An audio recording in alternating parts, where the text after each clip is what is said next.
నమస్తే, welcome to our channel. గత ప్రభుత్వ హయాంలో సకల శాఖ మంత్రిగా వ్యవహరించినటువంటి సజ్జల రామకృష్ణారెడ్డి నందిగం సురేష్ని గుంటూరు జైల్లో కలిసి వచ్చి ఆయన మీడియాతో మాట్లాడుతూ కొన్ని కీలక వ్యాఖ్యలు చేశారు.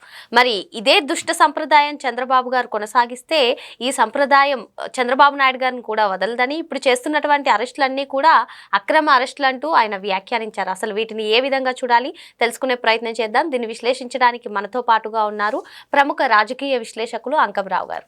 నమస్తే సార్. నమస్తే అమ్మా. గుంటూరు జైల్లో నందిగం సురేష్ని కలిసి వచ్చిన తర్వాత ప్రస్తుతం కూటమి ప్రభుత్వం ఫస్ట్ సోషల్ యాక్టివిస్టులను అరెస్ట్ చేసింది. తర్వాత తమ ఎమ్మెల్యేలు, ఎంపీలు గత ప్రభుత్వ హయాంలో ఎవరైతే చేశారో వాళ్ళందరి మీద కూడా అక్రమ కేసులు బనాయించి అరెస్టులు చేస్తుంది. ఈ నేపథ్యంలోనే నందిగం సురేష్ని కానివ్వండి, కాకానిని కానివ్వండి అరెస్ట్ చేసిందంటూ మాట్లాడారు సార్.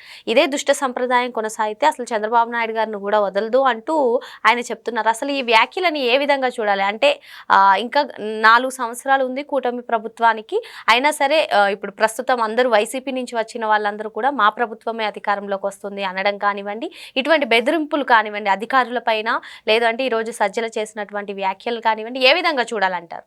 అంటే సజ్జల రామకృష్ణారెడ్డి గారు పర్యటనలు చూస్తూ ఉంటే జగన్మోహన్ రెడ్డి చేయాల్సిన పర్యటనని సజ్జల రామకృష్ణారెడ్డి ఎందుకు చేస్తున్నాడు అంటే, ఇక జగన్మోహన్ రెడ్డి సంబంధించి రాజకీయ ప్రస్థానం ముగిసిందని భావిస్తున్నాడా, లేదు నేనే ఈ పార్టీకి అధినేతనని చెప్పని ఇతను భావిస్తున్నాడా?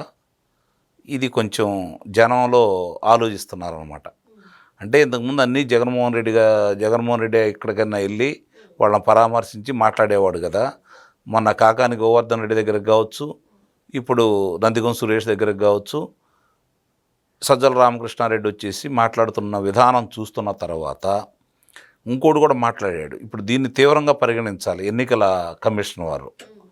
ఎందుకంటే వాళ్ళు ఎప్పుడైతే ఎన్నికల తేదీ ప్రకటించారో ఆంధ్ర రాష్ట్రం యావత్తు వాళ్ళ చేతిలోకి వెళ్ళిందని దాన్ని అడ్డం పెట్టుకొని హింస చేశారు తెలుగుదేశం ప్రభుత్వం వాళ్ళు, భయభ్రాంతులను గురి చేశారు, అడ్డదిడ్డంగా బదిలీ చేశారని చెప్పని స్వయంగా చెబుతున్నాడు. ఇది మొన్న చెప్పాడు, ఇవాళ చెప్తున్నాడు. మరి ఇదే విధంగా కనుక వదిలేస్తే పదే పదే ఇదే చెప్తాడు, జనం కూడా నిజమని నమ్మే పరిస్థితి అయితే ఉంటుంది. వాళ్ళు అదే ప్రణాళికతో ముందుకెళ్తున్నారు. దాన్ని గమనించుకుంటూ ఉంటే వాళ్ళు ఏ విధంగా ముందుకెళ్తున్నారో ఒక్కసారి ఆలోచించుకోండి. ఎందుకంటే వీళ్ళకి ఈ అవకాశాలు, ఇట్లా మాట్లాడే ధైర్యం, ఎందుకంటే ఒక్కసారి ఏమవుతుందంటే ఎటు మన ఇబ్బంది పెడతారు, కారాగారంలో పెడతారన్నప్పుడు తెగింపు అనేది వస్తుంది. ఆ తెగింపు అనేది దింపుడు కల్లా ఆశయం అనమాట. దింపుడు కల్లా ఆశయం అంటే మామూలుగా చనిపోయిన వ్యక్తిని శ్మశానానికి తీసుకెళ్లేటప్పుడు మధ్యలో 3 సార్లు కిందకు దించి చెవులో నారాయణ నారాయణ అంటూ ఆయన పేరు పెట్టి పిలుస్తారు.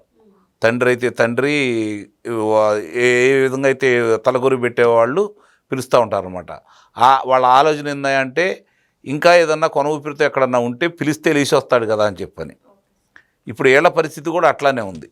వేమి తేడా అయితే ఇంత మాత్రం కూడా లేదు. కారణం ఏంటంటే అతను చెప్తున్నట్టు మొట్టమొదట వర్రా రవీందర్ రెడ్డి, బోరుగడ్డ అనిల్ కావచ్చు, వర్రా రవీందర్ రెడ్డి కావచ్చు, ఇలాంటి వాళ్ళందరినీ అదుపులో తీసుకున్న మాట వాస్తవం. ఇప్పటికీ వాళ్ళు అదుపులో ఉన్నారు. వాళ్ళు మాట్లాడింది, వాళ్ళు చేసింది, ఇతను చెప్పే విధానంతో వాళ్ళకెవరికి సంబంధం లేదు.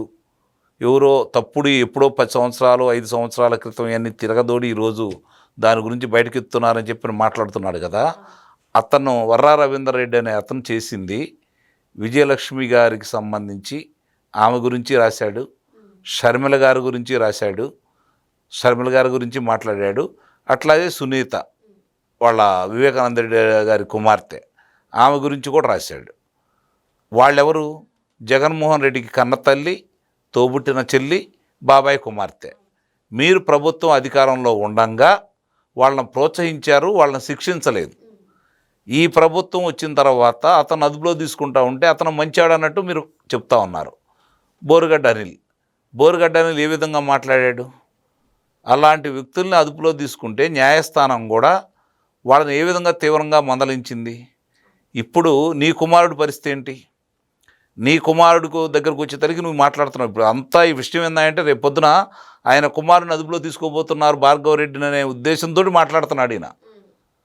ఏదో పోస్టులు పెడితే దాన్ని ఫార్వర్డ్ చేస్తే ఈ విధంగా చేస్తారా అన్నట్టు మాట్లాడుతూ ఉన్నాడు. దానికి కర్త క్రియ కర్మ అతనే కదా మొన్నటిదాకా. ఈరోజు అతను ఏదో లేడు, మంచివాడు, ఏమి సంబంధం లేదు అని చెప్పుకునే భాగంగా ఈరోజు సజ్జల రామకృష్ణారెడ్డి మాట్లాడుతున్నాడు ఇక్కడ. అంత తప్ప వేరే అయితే ఏం లేదు కదా. ఎవరైతే అదుపులో తీసుకున్నారో అప్పటి 5 సంవత్సరాల ప్రభుత్వం సమయంలో అదుపులో తీసుకున్న అచ్చెన్నాయుడు గారు కావచ్చు, లేదంటే పల్లా శ్రీనివాసరావు కావచ్చు, ఇక్కడికి వచ్చేతలకేమో చింతమనేని ప్రభాకర్ కావచ్చు, లేదంటే దేవినేని ఉమామహేశ్వరరావు కావచ్చు, గుంటూరు వచ్చేతలకేమో విజయవాడలోని పట్టాభి కావచ్చు, లేదంటే ఇక్కడికి వచ్చేతలకేమో దూడిపాళ్ళ నరేంద్ర కుమార్ కావచ్చు, విజయవాడలో కొల్లు రవీంద్ర కావచ్చు, ఇలాంటి వాళ్ళందరం చూసుకుంటా ఉంటే వాళ్ళ మీద పెట్టినటువంటి అభియోగాలు, అలాగే నారా చంద్రబాబు నాయుడు గారు కావచ్చు, ఆయన ఏ విధంగా 53 రోజులు కారాగారంలో పెట్టారో, మరి రఘురామకృష్ణరాజు గారి విషయం కావచ్చు, ఇంతమందిలో వీళ్ళే కాదు, నువ్వు పాత్రికేయుడిగా చేసావు కదా, నువ్వు 4230 జీవోని మీరే కదా తీసుకొచ్చేసింది, దాన్ని అడ్డం పెట్టుకొని బిఆర్ నాయుడు గారిని కావచ్చు, మూర్తి గారిని కావచ్చు, సాంబశివరావు గారిని కావచ్చు, మిగిలిన వాళ్ళ సిబ్బందిని కావచ్చు, లేదంటే రాధాకృష్ణ గారిని కావచ్చు, వెంకటకృష్ణ గారిని కావచ్చు, ఇంతమంది మీద ఎలాంటి అభియోగాలు పెట్టిందో ఒకసారి గుర్తు చేసుకో. నువ్వు జరిగిన విషయాలన్నీ మననం చేసుకో. ఏం జరుగుతుందో నీకైతే తెలియంది కాదు. ఈరోజు మేకపోతు గాంభీర్యం ప్రదర్శించినందువల్ల ఈ కూటమి ప్రభుత్వం బెదిరిపోతుంది అనుకుంటే నిస్సందేహంగా కూడా మీరన్నట్టు మీరే అధికారంలోకి వచ్చినట్టే. అందుట్లో ఎలాంటి సందేహం కూడా ఏం లేదు. మిమ్మల్ని గనక మళ్ళీ వదిలేస్తే, మిమ్మల్ని మీరు చేసిన దానికి గనక శిక్షలు వేయకుండా ఈరోజు వెలుసుబాటు కనుక కలగజేస్తే, మీ మీద చర్యలు తీసుకోపోతే, మీరు అనుకున్నట్టు మీ కూటమి ప్రభుత్వం మీ ప్రభుత్వం వచ్చినట్టే. అంటే వీళ్ళు ఏం చేయలేకపోతే జనము వీళ్ళేదో చెయ్యాలని, దానికి తగ్గ శిక్షలు వెయ్యాలని, అలాంటి వాళ్ళని ఆంధ్ర రాష్ట్రంలో తిరగనీయకూడదని చెప్పని అందరూ ఏకగ్రీవ తీర్మానానికి వచ్చేసి 59% ఆ కూటమి ప్రభుత్వానికి మద్దతు తెలిపిన ప్రజల మనోభావాలని వీళ్ళు గుర్తించినట్టే, దెబ్బతీసినట్టే నిస్సందేహంగా.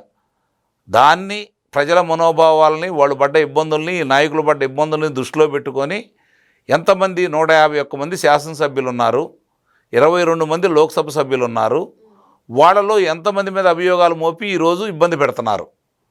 ఇందుట్లో తప్పు చేసిన వాళ్ళు కాకాణి గోవర్ధన్ రెడ్డికి న్యాయస్థానం ఎందుకు వెలుసుబాటు ఇవ్వలేదు? ఇప్పుడు మిగిలిన వాళ్ళందరికీ ఎందుకు వెలుసుబాటు ఇవ్వలేదు? ఈ ధనుంజయ రెడ్డికి ఎందుకు వెలుసుబాటు ఇవ్వలేదు?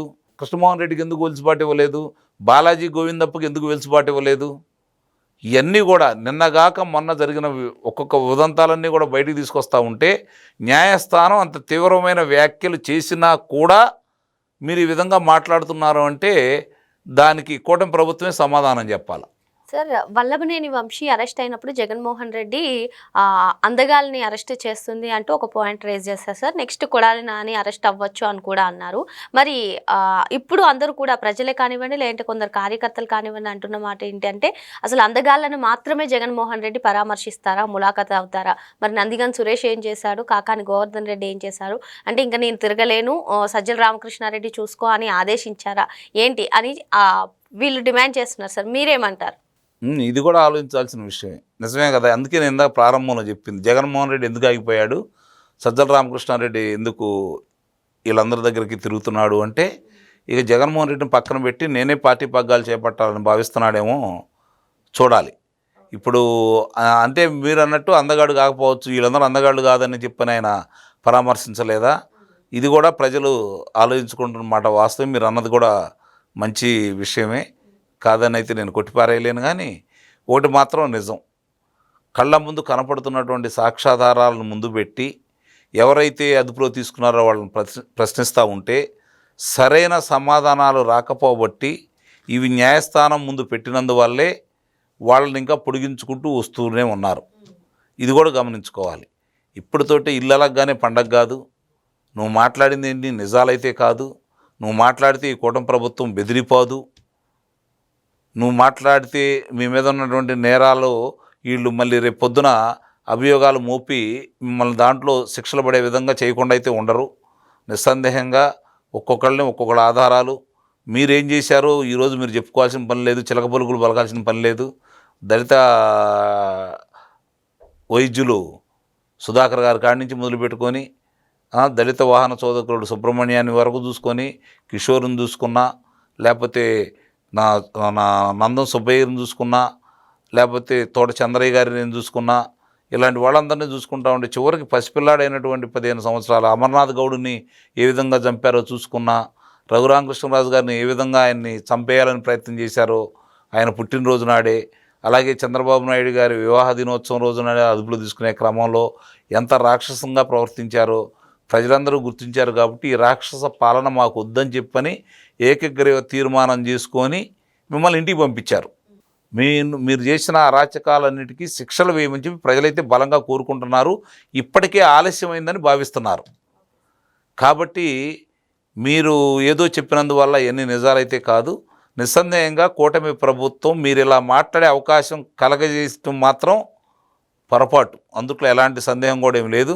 దాని మీదుగా చర్యలు తీసుకోవాలి. నిన్నగాక మొన్న మరి అతను జోగి రమేష్ ఇంట్లో వేడుక సందర్భంగా ఆ రోజు అక్కడ పిల్లవాడి దగ్గర నుంచి సైకిల్ తీసుకొని, పసిపిల్లాడి సైకిల్ని తీసుకొని ఏ విధంగా మీ వాళ్ళు ప్రవర్తించారో చూసిన తర్వాత కూడా ఈ కూటమి ప్రభుత్వం వాళ్ళ మీద ఇంకా చర్యలు తీసుకోకుండా ఏదో తూతూ మంత్రంగా 4 మాటలు చెప్పడం మాత్రం చూస్తూ ఉంటే కొంత ఇబ్బందికరమైన పరిణామమే. వాళ్ళకి కఠినమైన శిక్షలు వేయాలి, దాని మీద చర్యలు తీసుకోవాలి. ఇంకా ఎందుకు చూస్తూ కూర్చున్నారు? ప్రత్యక్షంగా కనపడుతున్న తర్వాత కూడా ఇదిగోలా ఆలోచించుకోవాలి. ఇలాంటి చూచి చూడనట్టు వెళ్తున్నందువల్లే వాళ్ళు ఈ విధంగా మాట్లాడుతున్నారని అయితే మాత్రం ప్రజలందరూ భావిస్తున్నారు, నేను కూడా భావిస్తున్నాను. ఓకే సార్, మరో అంశంతో మళ్ళీ కలుద్దాం. Thank you sir. Thank you.